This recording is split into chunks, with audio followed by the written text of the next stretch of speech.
Ariel, Montreal is obviously a city that has a lot of sports roots with it, a long, long history. And my first question is, how is the URL jerrypark.com available? That's actually a great question, and that's the only reason why I took it, because I was thinking of many different URLs for my first combat sports site. I couldn't think of anything good. It actually came down to jerrypark.com because Jerry Park was available, and thechroniclesofbrown.com. The Chronicles of Brown. Why the Chronicles of Brown? Because there was going to be a big picture of Jim Brown, the first ever UFC color analyst, on the site. And at the end of the day, I thought maybe that was a little too confusing. So I went with Jerry Park, paying homage to the late, great Montreal Expos. So when you launched the website, because that's when I first got introduced to Ariel Helwani, where were you at that point in your career, and kind of what was the idea behind the website at the time? Was it just somewhere to kind of have your own open forum? Well, what happened was, I always wanted to be a broadcast journalist. I went to Syracuse University to become one. When I graduated, I went down the television production route. I worked first at HBO Sports, then I worked at ESPN Classic, I worked at a production company in New York City, and at that point, this is around 2006, I started to become a really big UFC fan, to the point where I was enjoying watching MMA more so than any other sport. I was kind of down on team sports. The Expos were no longer around. The New York Knicks, my other favorite team, they sucked. The Buffalo Bills sucked. So I was very much into combat sports. So my dream was, or my goal at the time, was to go to Spike TV to work, on their UFC programming. I finally got the job at Spike TV in September of 2007, and after a week there, I realized that this wasn't the place for me. That they don't, in fact, produce anything on their own. They get all their, their content from Zuffa, TNA, all that stuff. So it wasn't all that exciting for me. So after a week, I actually went into the office of my boss at the time, and I said, unfortunately, I have to leave. This isn't the right place for me. They told me it was going to be the worst mistake of my life. I was going to live to regret this, all this stuff. That's when I decided that I was going to go back to my broadcast journalism roots. And I decided to start my own website, and that's when I started brainstorming the names and all that, and I called it jerrypark.com, as you mentioned, and I gave myself from October of 2007 to April of 2008, 6 months to get a job working as a full-time broadcast journalist in combat sports, primarily MMA. That was my main focus. I covered a little wrestling and boxing at the time. And it started October 22nd of 2007. I started with an interview with Kurt Angle talking about him getting a DUI, and that got me noticed by, I think, people like you and Dave Meltzer. And then last week of March of 2008, I got a call from MMArated.com asking me to join with them, and the rest just, snowballed from there. So I got very lucky. It was a huge gamble, and I wasn't making any money, and I just went for it. They always say before you leave a job, always have somewhere to land. And Yes. You were just unhappy enough at Spike that you would rather go out into the unknown. I mean, was there that worry?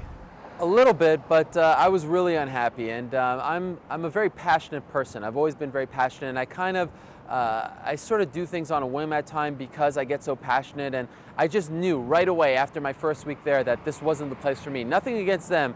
They all do great work. I'm still friendly with them, no hard feelings at all. It just wasn't the right time and the right place for me. And of course, when you leave a job, you always want to have a safety net.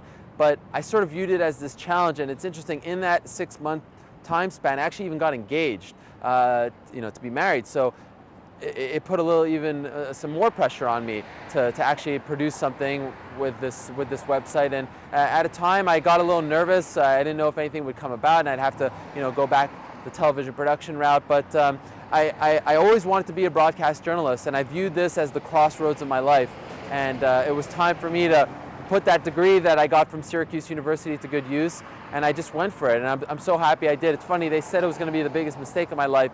It was the best thing that I ever did, and I am truly living the dream. Like, if when I started that website, if you would have asked me what would you like this website to lead to, it would be what I'm doing exactly right now. So I look back at that time with, obviously it was very nerve-wracking, but with fond memories, and it's given me everything that I have now. I can't say enough. One of the things I've noticed the most about, in terms of just the media within mixed martial arts, is that it's almost become its own segment of the media where it's not your traditional media where it's all the emphasis is on production values and guys with X amount of experience behind them. It's like MMA fans, fight fans, they crave content, they crave accessibility, and you're seeing that online now from guys, whether it be a podcast, whether it be a blog, It's the hardcore fans out there are just concerned about that content, and you do have that kind of accessibility, specifically with mixed martial arts fighters, I find to be the most, where they're the most active online, and there's less of a barrier between the fan and the fighter. Couldn't agree with you more, because I think the fighters aren't as jaded as maybe some other pro athletes. I mean, every day football players have to meet this media scrum, and they're asked the same questions, and they've maybe been burned by one media outlet, so they're kind of down, and they go through stretches where they don't want to talk. MMA fighters, for the most part, and it's good for people like you and I, they aren't exposed to that kind of media craziness. So when we do come and talk to them, they want to talk. They want to promote themselves. They want to get the word out there. They're excited to talk. They don't give canned answers. They're not programmed to do that just yet, and I hope it never happens. That's part of the, maybe the one negative thing about media in sports. The athletes just give these canned answers all the time, because they just have to go through the motions every day, asking the same questions. They're scrutinizing the same games, and it's just like 162 games, 82 games. How many different things can you talk about? But with fighting, every fight is so important. We only see these guys once every 6 months or so. So when they do reappear in our lives, they really want to talk about it. And of course, there are some guys who are less accessible than others. But for the most part, everyone from the promoters at the top, the presidents of the organizations, to the opening night fighters, they're all so accessible. They all want to talk. They want to promote themselves. And that's actually one of the main things that I love about the sport so much. I want to ask you just about some of your interviews you've conducted. I mean, you've spoken to just about everyone within the mixed martial arts landscape. I mean, who are some that have stood out for you, whether they be extremely positive or extremely negative? Well, I feel very lucky that I've gone to interview Dana White, I think more so than any other fighter. Like, I've had a chance to talk with him that many times, and always very thankful that he gives me the time of day. He's never said no to me to my face, even when he was sort of, a little bit in a rough spot when when Anderson Silva had his bad performance in Abu Dhabi. Still said yes to me, still gave me the time of day, and I've always been thankful. And because Dana is such a powerful figure and a recognizable figure in our sport, his interviews are always a little more, you're on your toes, because he's such an important guy and his time is so precious, and a lot of people are going to watch those. So I always enjoy those. Obviously the Bob Arum interview got me a lot of attention because of the things that he said, and I guess to a degree I sort of came back at him, but I don't really think that's my place all the time. I'm asking a guy for an interview. It's his time. I'm asking for his time, and it's his forum. It's not my place to start arguing with this guy and start getting into a debate. But that was a bit of a, being an MMA fan, I couldn't just sit there and let him say some of the things that he said about it. So I'd say that one, the James Toney interviews got me a lot of attention as well, again, because of some of the things that he said. But I really, truly enjoy talking with everyone. I'll never forget certain people back when I started. Now it's cool when I see fighters and they recognize me, even if I've never talked to them before, but they give me the time of day because they know who I am, and they know that, it's going to be a good interview, hopefully. But like, even back when I started, like, Gina Carano was very popular at the time, and she always gave me great interviews. She always gave me the time of day, and those people I'll always, have a lot of respect for, because they didn't know who I was. They didn't know what I was going to come with them with, and even guys like Matt Hughes, these guys are very Chuck Liddell. They always gave me the time of day. So, again, back to what we were saying earlier, MMA fighters, I'll always have respect for them because they welcomed me when I was just a nobody. Have you gotten to the point now where fighters are coming to you asking for an interview? Absolutely, yeah, and it's bizarre because, we talk about the JaryPark.com days. Sometimes I would have to be very persistent in asking for interviews and trying to go through different channels. And when people come to me now and say, hey, I would love if you can interview my client, if it's a manager, or hey, can we do an interview? It just happened a couple weeks ago, and it's mind-blowing that someone wants to talk.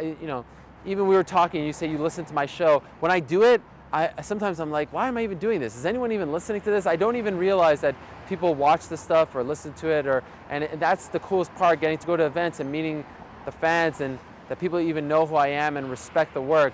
I still don't believe it. It's mind-blowing to me. It's really, really humbling.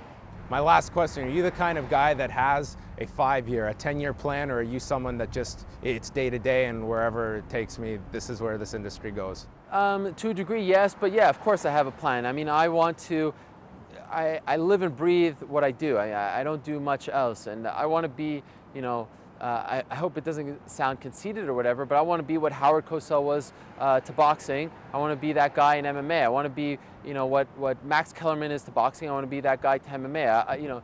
I hope people will one day view me as the most trusted source, the most reliable source, and a guy they can come to for consistently good content. I want to be a part of the sport, you know, for as long as I can be. I love covering it on a day-to-day basis. I feel like I'm living my dream, and as long as I can do it, I will gladly do it, and hopefully one day maybe be on TV a little more. You know, I love the internet, but there is something prestigious about being on TV. My own show, who knows? Backstage interviews, I don't know, but I just want to keep riding this wave, and I hope I don't wake up, because it is a dream. And maybe the potential author of the Jim Brown autobiography. Yes, The Chronicles of Brown. Very nice. Brought it full circle Yes. there. Thank you very much, Ariel Pleasure, John. Helwani.